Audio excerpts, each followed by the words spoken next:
Hey, folks, Erick Stakelbeck here. Welcome to the Watchman Newscast live stream.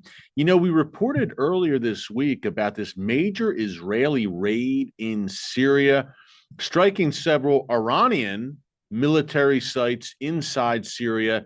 And in a key point, folks, Masayef, which has been kind of a thorn in the side over the years, Israel's carried out several strikes there. It's essentially an Iranian controlled chemical weapons lab. Iran's elite Islamic Revolutionary Guards Corps, along with the Syrian military of Bashar al-Assad, running this facility, and up to all sorts of nefarious activities there, precision-guided missiles, drones, chemical weapons, etc. So Israel reportedly struck there as well. It was a major deal. There were a number of strikes, large strikes carried out in Syria. This was on Sunday, September 8th. Now we're hearing that it was even deeper and even more daring than we first knew. Again, I reported this on Monday that this all went down. If you miss any of our newscasts, check them out right here in our archives under newscasts. While you're there, be sure to subscribe, click the notification bell so you get alerts every time a video is posted. But we've got new details on this raid that I think, number one, are stunning in a good way. Number two, they reveal that Israel is deadly serious right now. And we've been talking about it here in the newscast throughout the past week. It's almost as if, not almost, it is as if Israel is softening up. Maybe that's the right term to use, softening up Hezbollah in Lebanon and Syria. And by softening them up, I mean taking out rocket launchers left and right, taking out top Hezbollah commanders, and weakening Hezbollah's capabilities. It seems like a very concerted effort. And not only that, going above Hezbollah to Hezbollah's masters. That's right, the Iranian regime, and hitting, again, Iranian targets in Syria and elsewhere. So why would Israel have such an uptick? It's really been the past 2.5 weeks, right, since that large preemptive strike that Israel carried out against Hezbollah in southern Lebanon. Hezbollah was prepped and ready to fire a large barrage of projectiles at Israel. Israel headed them off at the pass, so to speak, and took out a number, thousands of rocket launcher barrels, and just really put a dent in Hezbollah that left Hezbollah licking its wounds, quite frankly. And ever since then, it seems there's been a massive uptick in strikes by Israel, and they seem very strategic.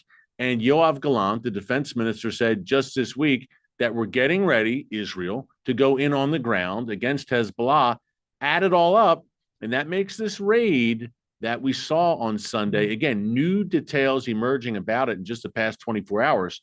It makes it even more pertinent to our discussion. I want to break that down a bit. Also want to break down a major strike taking out senior Palestinian Islamic Jihad operatives in Tulkarm, a city in the West Bank. We call it Judea and Samaria, the biblical heartland of Israel. But folks, this is a significant story that's not getting nearly enough play. What Israel has been doing to negate Hamas and Islamic Jihad terrorists, Iranian proxies in the West Bank. Look, you know all about Gaza. And today, Israel said yet again, we've completed the mission in Rafah. We've crushed Hamas in Rafah. That was the last bastion, the last stronghold for Hamas in Gaza. And the Iranian regime says, wait a minute, Gaza was so crucial to our plans, a crucial ring on our ring of fire that surrounds Israel on all sides. Now that's gone. Iran can no longer rely on Hamas and Islamic Jihad, two loyal proxies operating in Gaza, to create headaches for Israel in the way that they did on October 7th and prior. Hamas is largely smashed as a fighting force. They're just trying to stay alive at this point. And Sinwar, certainly, Yahya Sinwar, the Hamas leader, just trying to stay alive. And they're trying to stay alive to eventually fight another day, to rearm, but in the meantime, to just maintain control over Gaza, which is a mafia state. I mean, this is the mafia. This is modern day Nazis. It's a police state, an Islamic jihadist state. And this is Hamas. They want to maintain that. And their thought is, look, eventually Israel pulls out and the world just pressures Israel relentlessly. So Israel pulls out prematurely and we're still here. and we emerge from the shadows, from the rubble, and we continue to exercise control over the people of Gaza. And guess what? Israel, say, evacuates that Philadelphia corridor, that crucial passage between Gaza and Egypt that Hamas is using to rearm, or has over the years at least. Hamas says, okay, if Sinwar says, if I can stay alive and if we can hang on to power in Gaza, even though we've been defanged largely, bit by bit, eventually we'll build up and build up and build up. It may take us years, but we'll get back to where we need to be. That's their hope in Hamas, but I don't know if that's going to be the reality, folks. And Yahya Sinwar, if he's banking on staying alive and leading Hamas in Gaza long term, I don't think those are very good odds. And there have been rumblings that, hey, maybe Israel will let him walk, let him leave Gaza as part of a ceasefire deal. We shall see. But I don't see any circumstance where Israel says, okay, the war is over, we're pulling out, maybe there's a ceasefire, whatever. I don't see any circumstance in which Israel feels comfortable with Yahya Sinwar still leading Hamas in Gaza. To me, Israel would view that, and the average Israeli, not only the government and the military, the average Israeli would say, look, this is a huge fail. The mastermind of the October 7th attacks is not only still alive, but he's still running Gaza. I don't think Israel can countenance that. I think from the leadership on down to the average Israeli. So if Yahya Sinwar's plan, again, is to stay alive and stay in Gaza, good luck, Yahya, because it ain't happening. But could he leave? Could he shuttle off to another country? Perhaps, either as part of a deal where he's given exile or simply sneaking out. We talked about this earlier in the week, and some people have been saying, no, it could never happen, and that's a false report. Look, there were reports in the region last week that Yahya Sinwar had designs on possibly escaping to Iran. Could that happen? And I posed the question here in the chat. By the way, we've got an awesome chat. We've got some of the most educated, smart viewers on any YouTube channel across this platform. And we've always got thousands of people here with us on the live streams. So let me know what you think of this. Sinwar escaping to Iran. Fascinating subject. We talked about it last week, but bottom line is I can't see him, folks, staying in control in Gaza. Israel's not going to allow it. So we shall see where this all goes, because every day we're hearing a ceasefire is close, and then a ceasefire is very far away, and then it's close again. The bottom line is, if you're Israel, you do not have a credible ceasefire partner. What you have is a demonic Nazi death cult that cannot be trusted. So good luck with the ceasefire and where that's all going to go. But big story there, obviously, the shift, Hamas and Islamic Jihad, a necessary shift. They're saying, hey, and Iran is saying, more importantly, hey, we've been neutralized in Gaza. We've lost that ring. Let's build up the West Bank.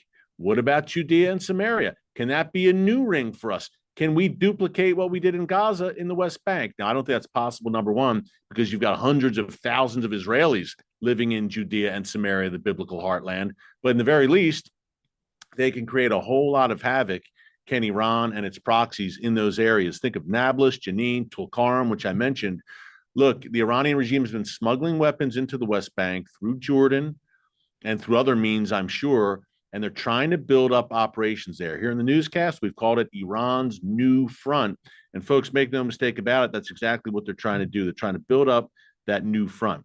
Now, in terms of fronts, the northern front, and not just going to be Lebanon, it's going to be Syria.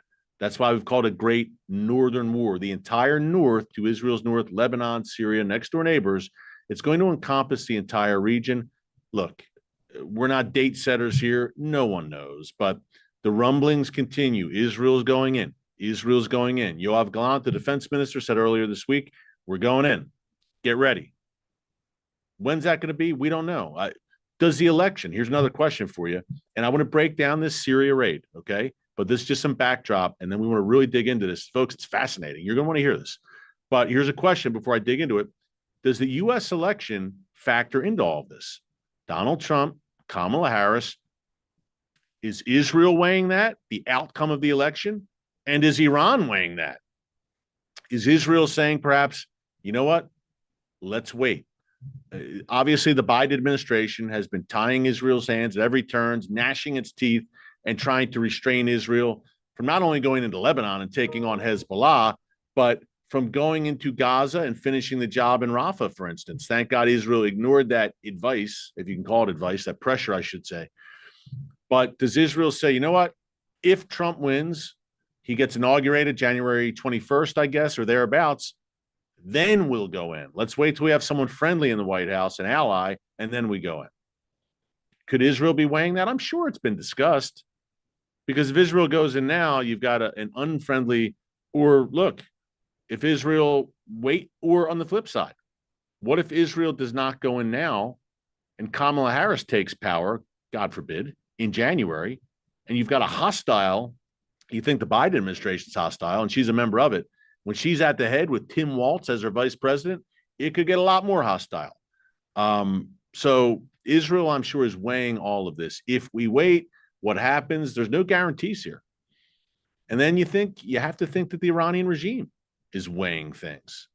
And they're saying, look, if Trump gets in for Iran, it's going to be tough sledding for them, to say the least, if he gets in January. A new sheriff is in town. And Iran, North Korea, Russia, China, that gathering storm, and by extension, Hezbollah and the junior partners of that gathering storm coalition, they're all on notice. And there's a reason that Iran wants to take out President Trump. We've reported on these plots time and time again here in the newscast. They don't want him in office. They fear him, and with good reason, because whether you like him or you don't like him, Donald Trump put massive pressure on the Iranian regime, and that was a great thing. And he did it in several ways, designating Iran's Islamic Revolutionary Guards Corps as a terrorist organization, pulling out of that disastrous Iran nuclear deal, recognizing Israeli sovereignty over the Golan Heights, recognizing Israeli sovereignty over Jerusalem, moving the U.S. embassy there. The list goes on, taking out, of course, Qasem Soleimani, probably the second most powerful man in the Iranian regime, taking him out January 3rd, 2020, the terror master, not so dearly departed. So, of course, Iran would like revenge, first of all, against President Trump and members of his administration. That's why they're plotting to target them right here on U.S. soil where I'm sitting. But secondly, they don't want to see him in office again. He nearly bankrupted the Iranian regime by not only killing that Iran nuclear deal that Barack Obama and Joe Biden put into effect, but just upping the sanctions. I define them as crippling sanctions against the regime. And it was working. And then Joe Biden got in office, and it wasn't working, needless to say. It went from a strong hand to appeasement, and you've seen how that's all worked out. You've seen an emboldened Iranian regime. And Iran is weighing that, certainly. So Iran is also saying, do we wait? Do we move now while you have an incapacitated Joe Biden in office? I don't know where he is. He showed up yesterday at a firehouse, 9/11 memorial services, and he actually put a Trump hat on. I don't know if you saw those photos. I'm sure he did it in jest, but he emerged from the beach. Last I saw, he was laying on the beach somewhere in Delaware, and he emerged yesterday, and now he'll disappear for a few more days, I'm sure. So if you're Iran and you're saying, who's really running things there in America right now? I'm sure China, Russia, North Korea are asking the same thing. So Iran's got a lot they're thinking about. Russia, China, North Korea as well, by extension. Look, if you're China, do you wait till if Donald Trump gets in office in January and you're China, it looks like that Taiwan offensive is going to have to wait another 4 years. Whereas if you move, God forbid, between now and January, who's going to stand up against you? Is Joe Biden going to have the vigor to stand up against you? He's still the commander in chief until January. So a lot going on, a lot to weigh. But what do you guys think? Do you think that Israel is weighing all of this, U.S. electoral politics, and that our enemies as well, the Iranian regime is as well? What do you think? Does that factor into Israel's decision to act in the north against Hezbollah? Let me know. Hey, we want to get into this raid. Speaking of the north, you know about our good friends Magen David Adom. We have a select, very small few amount of great organizations we work with and partner with here on the newscast. You've heard me talk about Magen David Adom. They're my dear friends, folks. I only stand with and partner with organizations I personally know and I believe in, and when I know they are doing God's work. Magen David Adom is a sponsor for today's live stream. SaveLivesIsrael.com. It's SaveLivesIsrael.com. Now, you might say, how are they saving Israeli lives? How am I making a difference if I partner with Magen David Adom? Well, they are Israel's emergency services system. These are the first responders, folks. This is it. I go to Israel several times a year, and Magen David Adom ambulances are everywhere. There's a terror attack. There's any kind of calamity in Israel. They are the first on the scene. They control Israel's blood supply. They're every call that comes in. They control the ambulances. Every call that comes in, Magen David Adom answers the calls. They were there on October 7th. They are there right now in the north as Hezbollah is raining down rockets. And we've had at least 17 ambulances destroyed. Gives you an idea of the bravery of Magen David Adom. 17 of these ambulances destroyed, at least 30 Magen David Adom volunteers killed since October 7th, literally risking their lives to help others, to help their fellow man and their fellow Israeli. And by the way, it's a largely volunteer force. Folks, isn't that something? People putting their lives on the line for nothing other than it's the right thing to do. It's God's work. Largely volunteer force. Almost, 90% are volunteers. They need more ambulances. I have the wish list right here. Magen David Adom, again, SaveLivesIsrael.com. They need more ambulances, bandages, and medical supplies, blood, so much more. They're stretched thin, responding to attacks from Hamas in the south, Hezbollah in the north, and then other acts of terrorism in the West Bank, Judea, and Samaria, as we've been discussing. Put it this way. Israel could use a few good friends right now. Magen David Adom, which is the tip of the spear in Israel, could use a few good friends. That's where you come in. That's where you fulfill the biblical mandate that God gave to Abraham, that he would bless those who bless the people of Israel and curse those who curse the people of Israel. History bears it out, and I want to fulfill that mandate. And you're doing that when you partner with Magen David Adom, SaveLivesIsrael.com for such a time as this. Great organization doing God's work. Cannot recommend them highly enough. Check them out. Okay, let's get into this raid. Here's the report. We talked about airstrikes, right? On Sunday, September 8th, hitting these Iranian military sites, hitting this notorious chemical weapons lab in Masayaf in northwestern Syria. Well, it was much deeper than that. Folks, Israeli special forces were reportedly on the ground and actually raided that building in an hour-long raid on the ground in Syria for at least an hour. They raided it. They took key documents and equipment out of it. Then they destroyed it. I mean, this is the kind of things that screenplays are written about. I mean, in all seriousness, again, another daring display by Israel's special forces and Israel's intelligence community. It seems that in Syria and Lebanon and inside Iran, by the way, Israel just has top-notch, impeccable intelligence. Here's some more of the details from the Times of Israel. The report is that Israeli troops raided an Iranian Islamic Revolutionary Guards Corps weapons facility in Syria, and they took equipment and documents. Now, the IRGC, the Revolutionary Guards, that's Iran's elite vanguard, right? During a major attack by Israeli jets earlier this week, IDF commandos are said to have rappelled down from helicopters to capture Iranians and remove materials before destroying the site. Wow. So capturing are Iranians in Israeli custody right now? Islamic Revolutionary Guards Corps member? Talk about mind-blowing and game-changing. Here's more. Israeli special forces carried out a raid on an Iranian weapons facility in the Masayaf area in Syria earlier this week, according to a number of reports on Wednesday, widely reported by Hebrew media. Now, this was kind of blown up, no pun intended, on X, formerly known as Twitter. A bunch of reports about this, so we wanted to report it. A series of previously reported alleged Israeli strikes We knew that, hit military sites in central Syria late Sunday, killing at least 14 people, likely Iranian and Syrian military types. Local Syrian media reported at the time that the strikes hit a scientific research center in Masyaf. That's a nice way of putting that this was a chemical weapons and precision missiles lab controlled by the Syrian regime and Iranian forces. However, these new reports claim that Israeli troops operated on the ground during this operation in Masyaf, which is about 124 miles north of Israel in Syria and about 18 miles from Syria's western coastline on the Mediterranean. Wow, folks, listen, Syrian sources are saying that Israeli helicopters did not land on Syrian soil, but instead hovered as Israeli special forces rappelled down ropes.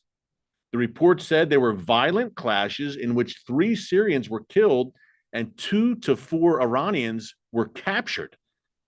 The report did not give details as to what happened to the Iranians. The outlet additionally said that a Russian communication center was among the sites targeted as part of the operation. Sources told the outlet that Syrian air defenses had been weakened by recent Israeli attacks, preventing them from stopping the Sunday assault by Israel, and that Syria has established a high-level commission of inquiry into the incident. Okay.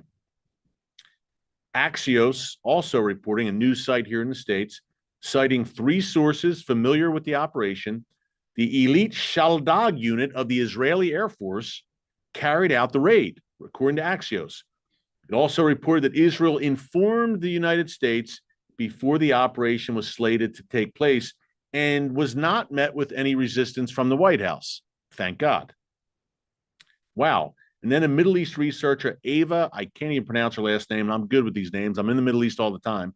But on X, it's actually a Greek name, Kaloularitis, I think.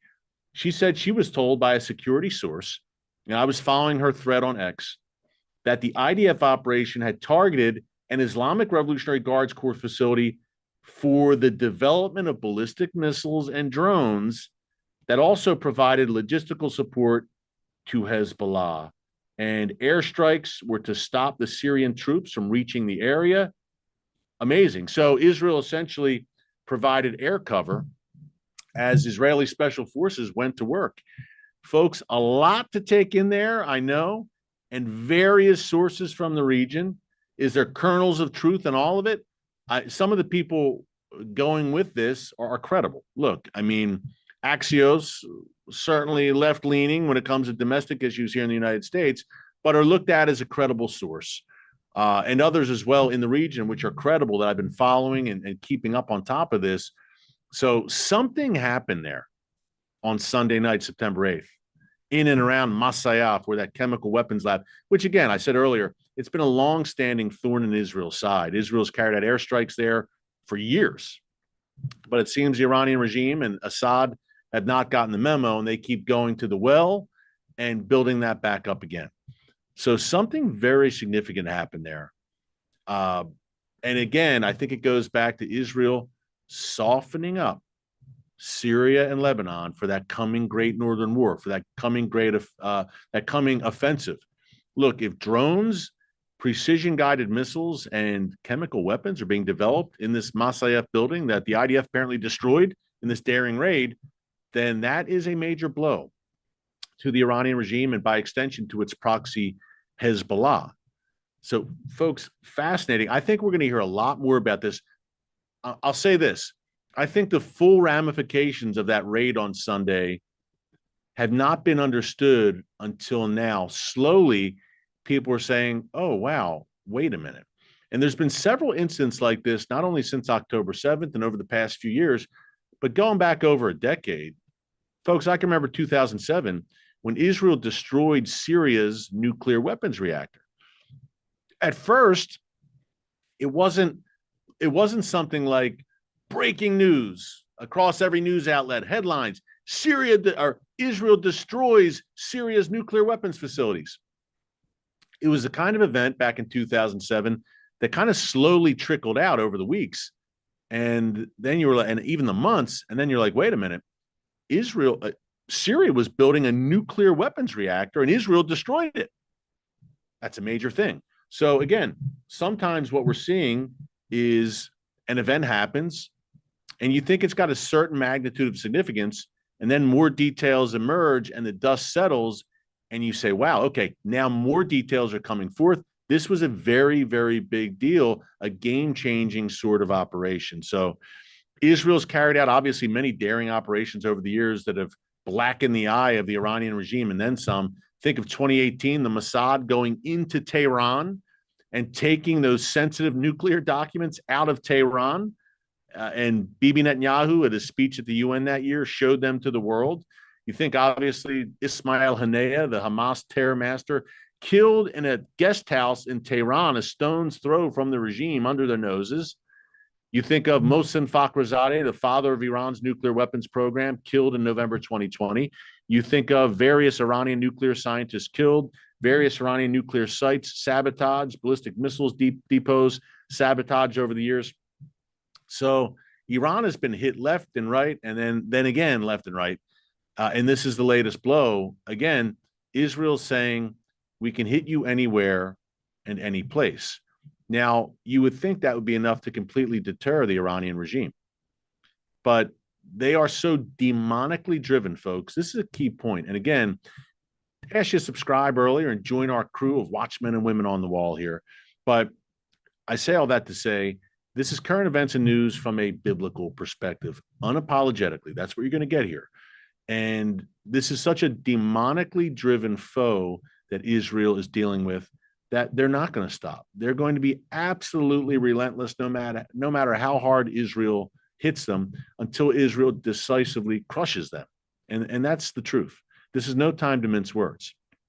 It's such a demonically inspired movement, fanatic movement, that is blinded by demonic genocidal anti-Semitism and Jew hatred. They're not going to stop. So that is why you see, no matter how many times Israel has embarrassed them and struck them on their own soil in these daring operations and weakened them, they keep coming for more. It's demonically driven. It's a demonic obsession, just so you know. And when we talk about prophetic implications, I think of Russia's presence in Syria. You have Syria, you have the Assad regime, of course, the Iranian regime, Hezbollah. Russia is there. Russia essentially, if it wants to, controls Syrian airspace. And there are still thousands of Russian troops in Syria. And just so you know, Russia is openly, unabashedly, and even proudly aligned with the Iranian regime, the Assad regime, and Hezbollah. So if you're Israel, ask yourself, is there any semblance of a possibility that you can have normal and cordial relations with Russia, given that Russia is openly and closely aligned with your greatest enemies? How can you, Israel, be friendly with a nation that is in bed with your greatest enemies who want to wipe you off the map? It can't happen. There's a great falling out between Israel and Russia. It's already in motion. It's only going to intensify, at least diplomatically. And then I believe Russia will be involved in that Gog-Magog coalition that the prophet Ezekiel lays out in chapter 38 and 39 of the book of Ezekiel. Some disagree, and that's okay. It's not a salvation issue. But the way things are shaping up, folks, and the way the prophetic chess pieces are shaping up on the board, Russia, Iran, Turkey coming together, it seems like we can see which way the prophetic winds are blowing. Hey, a lot going on, a lot to unpack, right? And here in America, I mentioned, look, November, what happens? A lot of Americans waiting with anticipation, dread, all the above. Let me just say that debate the other night, I don't know who watched it, who didn't. We have viewers from all around the world. I could tell you it was an absolute and utter disgrace on the part of the moderators. Hey, whether you like Donald Trump or you don't like Donald Trump, that was an absolute ambush and a 3-on-1 debacle from the outset. And anyone with any shred of intellectual honesty, even if they don't like Donald Trump, you got to admit, That was completely a one-sided affair. Fact-checking him 5 times, and even their fact checks were not factual. Not fact-checking Kamala Harris once, allowing her to just go on and on with platitudes, pile on him. It was madness, and it was a total debacle. And President Trump today rightly said, look, I'm not doing another debate. I'm not going to do it. I'm not going to get a fair shake. And look, with ABC News, they're left-leaning. You knew going in that, okay, they're going to favor her, clearly. But this was beyond the pale. This was the most unabashed display, just naked display of complete bias in a debate. Worse than Candy Crowley of CNN in 2012, and that's saying something. It was a disgrace. So I say all that to say, in America, look, it's a divisive time. It's a country turned upside down. A lot hinges on what happens in November, clearly. And there's a new film that's out today in theaters that gets into all of this and how we as Christians, as followers of Jesus, need to be light in this darkness. And if we don't do it, no one else is going to do it. If we're not salt and light, that's what we're called to do by the Lord. It's called God's Not Dead. In God We Trust. It's in theaters nationwide over the next few nights here in the United States. Family friendly. Imagine that. The kind of movie you can take your kids to, take your entire family to. Great cast: Scott Baio, Ray Wise, David A.R. White, Dean Cain, Isaiah Washington, Charlene Tilton. Great cast, great team. I play a small role in this film. So does Governor Mike Huckabee and Raymond Arroyo, the Fox News contributor, and a few others. A lot of fun making it and just seeing that up close, the whole process in the films. But this is a movie I'd say by God and for God. I like to say that about all the programming we do here, Stakelbeck Tonight, The Watchman, everything else. But really a great flick that speaks to the times we're living in right now. So I encourage you to check it out, folks, over the next few days with your families. Really good. I mentioned Stakelbeck Tonight. That's our nightly show. If you love the newscast here on YouTube every day, you will love our nightly show, Stakelbeck Tonight, every weeknight, Monday through Friday on TBN. We air at 7:30 p.m. Eastern Time. We re-air at 10:30 p.m. Eastern Time every night, Monday through Friday. Again, if you love this content, there's even more on the show every night. Prophetic, so much more that we dig into, great guests and interviews. So we just launched in March, and we'd love you to be on board with Stakelbeck Tonight with the show as well. And if you missed the show, check out clips from the show on our Stakelbeck Tonight YouTube channel. That's at Stakelbeck Tonight. You can subscribe here as well on YouTube.